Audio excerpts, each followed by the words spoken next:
अपनी वीडियो बनाने के लिए जब मैं टॉपिक सर्च कर रहा था तो मुझे बड़ा शानदार एक टॉपिक मिला कि क्या नेपोलियन बोनापार्ट ईश्वर में विश्वास करता था। और जब मैंने इससे रिलेटेड सर्च किया तो मुझे बड़े ही इंटरेस्टिंग फैक्ट मिले जो आज के समय में बहुत रेलिवेंट है, क्योंकि आज के समय में अधिकतर सत्ता या तो धर्म के नाम पर डराकर या फिर धर्म की गौरव गाथा सुनाकर पाई जा रही है। और नेपोलियन का भी कुछ ऐसा ही चरित्र था, क्योंकि मेरा मानना है कि हम इंसानों की फितरत को 3 भागों में बांटा जा सकता है। एक जिसके पास सत्ता है या फिर जो पहले पायदान पर है, वो किसी से नहीं डरता है। दूसरा जो थोड़ा नास्तिक भी है और थोड़ा ईश्वर पर भी विश्वास रखता है। और तीसरा जो संख्या में तो ज़्यादा है और जिसके पास सत्ता की चाबी भी है, लेकिन हमेशा डरा रहता है या फिर डराया जाता है, जिसके कारण वो हमेशा आसानी से चाबी उस पहले पायदान के इंसान को दे देता है बिना किसी डिमांड के। नेपोलियन भी कुछ ऐसा ही था। वह एक बेहतर सेनापति तो था ही, साथ में एक मास्टर मैनिपुलेटर भी था, जो जानता था कि जनता और सैनिकों को कैसे खुश रखा जाता है। इसलिए मैं आपसे नेपोलियन के जीवन की 3 घटना शेयर करने जा रहा हूँ, जिससे आप बेहतर समझ पाएंगे कि उसके लिए ईश्वर और धर्म क्या मायने रखते थे। जलते सूरज के नीचे मिस्र का रेगिस्तान। फ्रांस की सेना महीनों से लड़ते लड़ते थक चुकी थी। न भोजन पर्याप्त था, न पानी। चारों ओर बस रेत, तपिश और अनिश्चित भविष्य। सैनिक बड़बड़ाने लगे थे, हम यहाँ क्यों आए? क्या हम इंग्लैंड को हराने निकले थे या फिर रेगिस्तान में मरने? उसी क्षण नेपोलियन अपने घोड़े पर बैठा और उनके बीच पहुंचा। उसकी आंखें भी थकी हुई थी, मगर आवाज में विश्वास की गूंज थी। उसने कहा, सैनिकों, याद रखो, लड़ाइयाँ सिर्फ हथियारों से नहीं जीती जाती। मनुष्य योजना बनाता है, पर अंतिम फैसला ऊपर वाला करता है। हमारी तलवार तेज है, पर विजय हमें ईश्वर देगा। सैनिक चुप हो गए। रेगिस्तान की तपिश में उसका स्वर किसी ठंडी हवा की तरह था।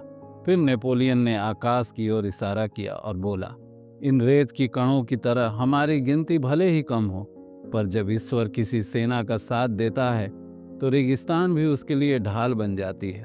तुम्हें बस साहस रखना है, बाकी ऊपर वाला करेगा। अगले दिन पिरामिड की लड़ाई हुई। ममलूक घुड़सवार तूफानों की तरह उन पर टूट पड़े।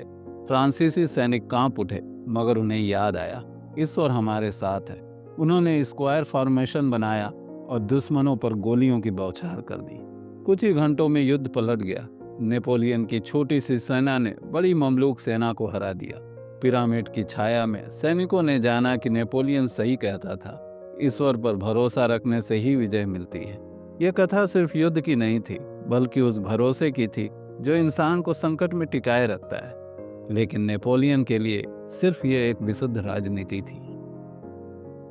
सर्दियों की ठंडी सुबह, 2 दिसंबर 1805। धुंध से ढका हुआ मैदान और सामने रूस व ऑस्ट्रेलिया की विशाल संयुक्त सेना। फ्रांसीसी सैनिक थके हुए थे और गिनती में भी कम थे। सैनिकों के दिल में डर था, इतनी बड़ी सेना के सामने हम टिक कैसे पाएंगे? नेपोलियन अपने घोड़े पर आया, उसकी आंखों में अजब सी चमक थी। उसने कहा, सैनिकों, दुश्मन हमसे ज्यादा है, पर युद्ध संख्या से नहीं जीती जाती।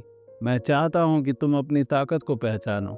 आज हम दुनिया को दिखाएंगे कि इच्छा शक्ति किसी भी सेना से बड़ी होती है, क्योंकि किस्मत बहादुरों का साथ देती है। किस्मत इंतजार करने वाले के पास नहीं आती, बल्कि उन्हें मिलती है जो आगे बढ़कर उसे पकड़ लेते हैं। क्योंकि नेपोलियन ने समझ लिया था कि किस्मत को पाने के लिए पहले इंसान को मेहनत और साहस करना पड़ता है। उसने दाहिनी ओर अपनी सेना को जानबूझकर कमजोर कर दिया। रूस और ऑस्ट्रेलिया की सेना उसी तरफ टूट पड़े। सैनिक घबराए, पर नेपोलियन ने शांत स्वर में कहा, यही मैं चाहता था, अब केंद्र से वार करो।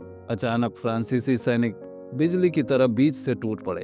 धुंध हट रही थी, सूरज की किरणें मैदान पर चमक रही थी।